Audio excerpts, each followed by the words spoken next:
we're going to talk about books, what I read in most of the world of November, and some things that I have planned. So let's see, let's talk about finished books first. First up is The Hexologists by Josiah Bancroft. This is the book that was my October book that came in my Caffeine and Legends subscription box, which I am a big fan of these days. I love everything that they've sent so far. This is kind of a steampunk mystery, magical realism combination book. It's a very creative world of magic. These two characters are the main characters. They are the Hexologists, Isolde and Warren Wilby, and they have been charged with figuring out a mystery that involves the current king. It's set in sort of a 1920s London, and but has some magic mixed in with it. There's all kinds of red herrings that are thrown in. Izzy's kind of the brains and Warren's kind of the bulk of the match. Her father was a collector of magical artifacts, and so they have this suitcase that contains sort of a bottomless pit of things that you may or may not be able to figure out what you need at the time you need it. So fun adventure, really fun world that's created. This is book one in a series, so I will likely pick up others. This author also has a completely separate series. This is book one of the Hexologists series. Quite entertaining, super fun read if you like kind of magic and sleuths. So recommending that one. Now, everything else that I have to talk about is going to be nonfiction because it's been Nonfiction November. The first book I'll mention, I do not have a physical copy of because I listened to it on audiobook, and that is The Shipwreck Hunter by David Mearns. This is, as the title suggests, the information, a sort of history of the different shipwrecks that this particular scientist has found, has mapped, has taken photos of. The beginning of the book is a little bit slow because he's setting up to talk about the ways that they use sonar to locate sunken ships. Once you kind of get through that, and he's talking about the different ships that he actually has found, and he does a really good job giving you the history, the backstory behind why the ship was sunk, what happened, whether it was like World War II military history, or the very first one is actually a commercial vessel that gets sunk and is involved in a case of fraud, as well as he goes all the way back to the end of the 15th century with a Portuguese explorer galleon that's got dashed against the rocks in a storm in the Pacific Ocean, off this island that they were trying to trade with, and he goes in and finds those. So really interesting if you like that kind of history, maritime history. It's heavily weighted towards World War II ships.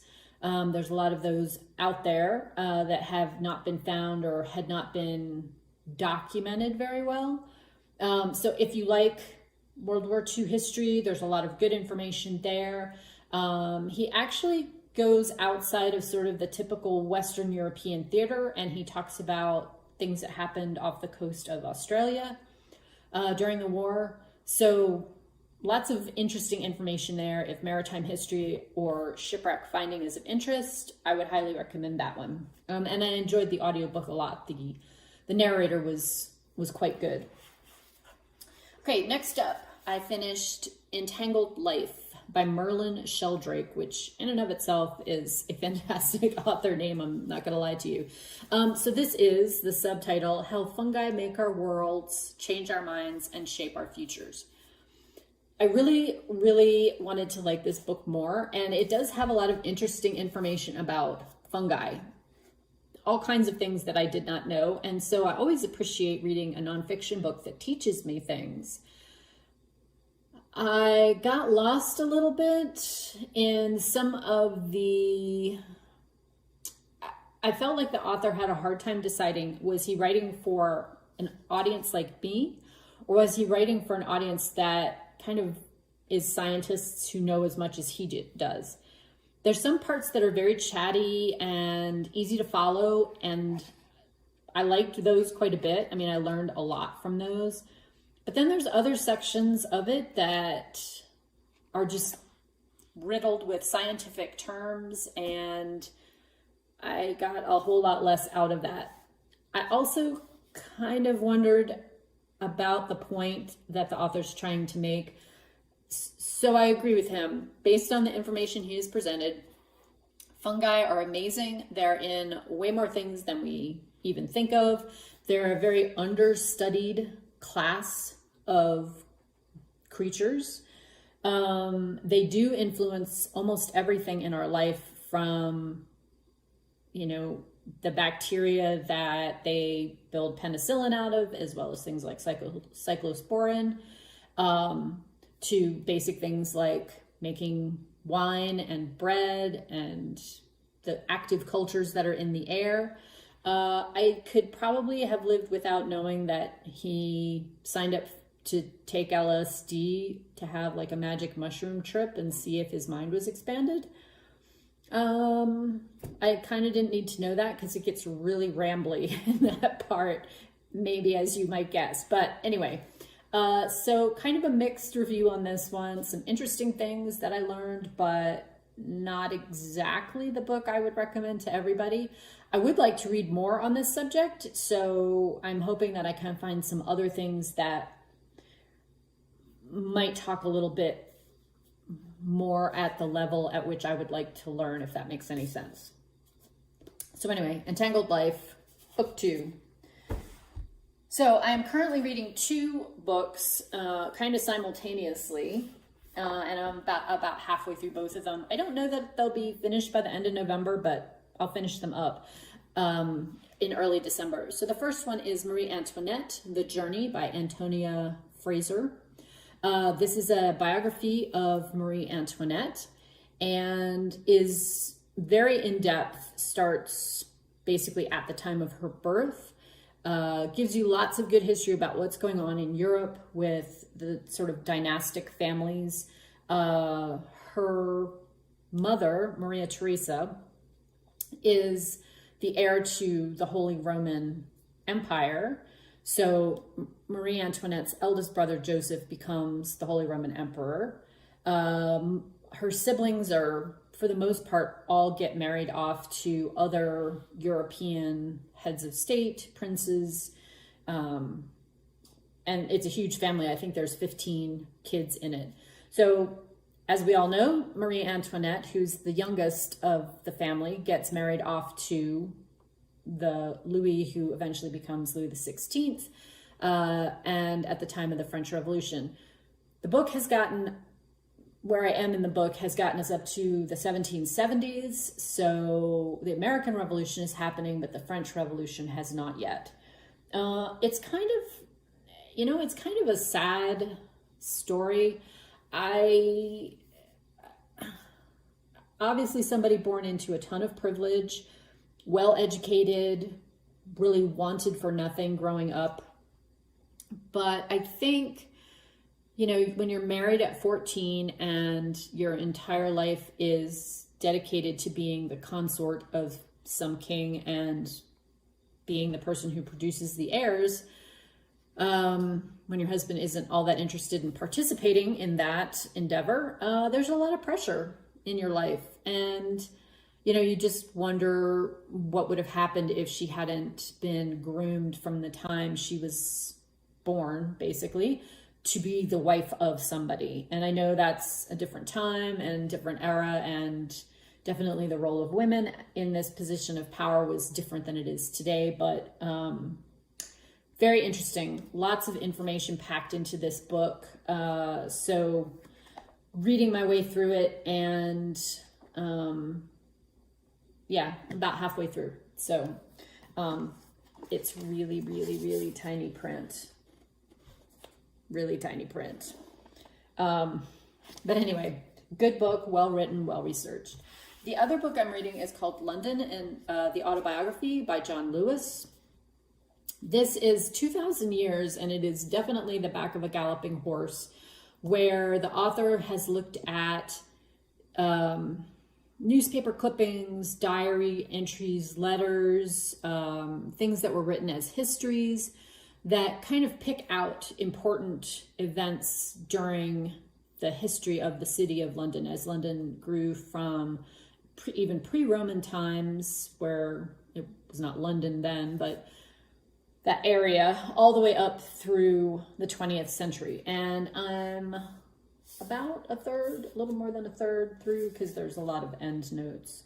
But I am up to 1680. So after the Great Fire and the rebuilding of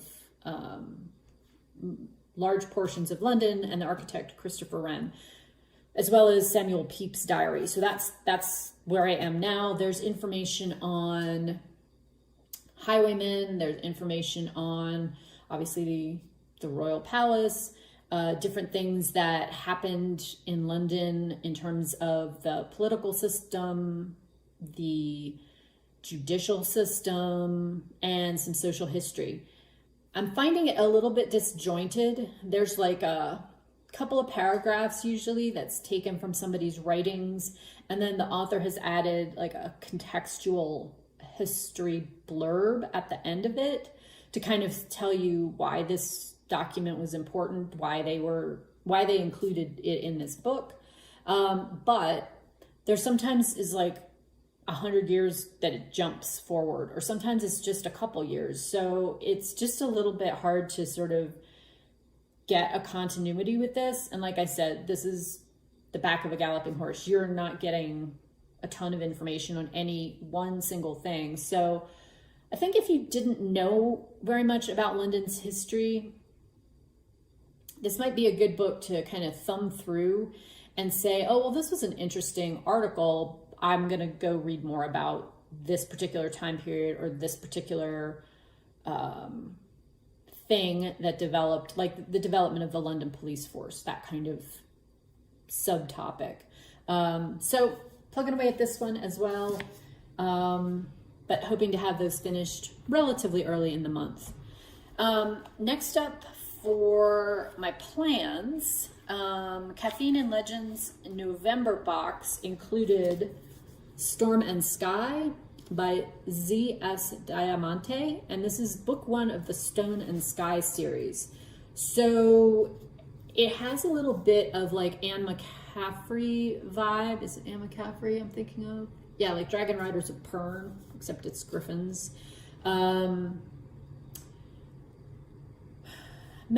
Magical realm with knights and doing battles. And I think this one may be a little bit more kind of a sci-fi fantasy blend, but we'll see. I haven't started it yet, so don't really know much about it other than that it came in the box. It's billed as an epic fantasy story for readers looking for adventure, magic, and fun. A tale where friendships must overcome insurmountable odds and remind readers to never lose hope. So, okay, I'm totally willing to give it a shot. Sometimes these, I don't know, I can't remember the name of the book I read last year, but it was one where as soon as I saw the cover and read the blurb, I was like, oh, it sounds like a Dungeons and Dragons plot, and the guy who wrote it was a D&D dungeon master. And so sometimes I'm like, I wonder if that's what this is going to be like, but willing to give it the benefit of the doubt. I mean, it's got people riding griffins. How can it be all bad? So that's the one book I know that is happening in December. I've got a couple others that I kind of have on tap, but I'm going to see how long it takes me to get through these last 2 nonfiction November picks. And then I just thought I would mention that in 2024, I'm going to pick back up the 52 Book Club Challenge, and I will link to the main website for that group down below. I think there's a Facebook group as well, and you can find her also on YouTube. Yeah, actually she is on YouTube, but Instagram is where I was going with that. If you haven't heard of it before, it's 52 prompts, so you're looking at a book a week over the course of the year, and they're nicely varied. Some are very specific, like read a book that has a spine that's yellow. That is what it is, but you can pick any book you want. You can pick any genre, any title. And then there's other things that are a little bit more loosely defined, I guess.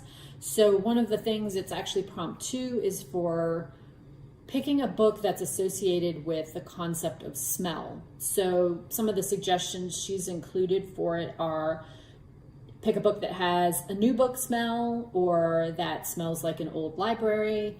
Pick a book that has to do with something like perfume blending or somebody who tastes wine, since a lot of scent is involved in that. Maybe something about flowers, all those kinds of things. So I'm hoping that that will be kind of a fun and interesting challenge to do next year. I'll also link my blog down below. I have copied all of the prompts into a page on my blog, so I'll link to that. And if you have any interest in joining me, please let me know. I'd love to hear what you're going to read for some of those prompts, if you're a plan ahead kind of reader like I am. So that's going to do me for books for the month of November here in 2023. I hope that you've been enjoying whatever it is you've picked up to read, and I'll be back to talk more about books in December. Talk to you then. Bye.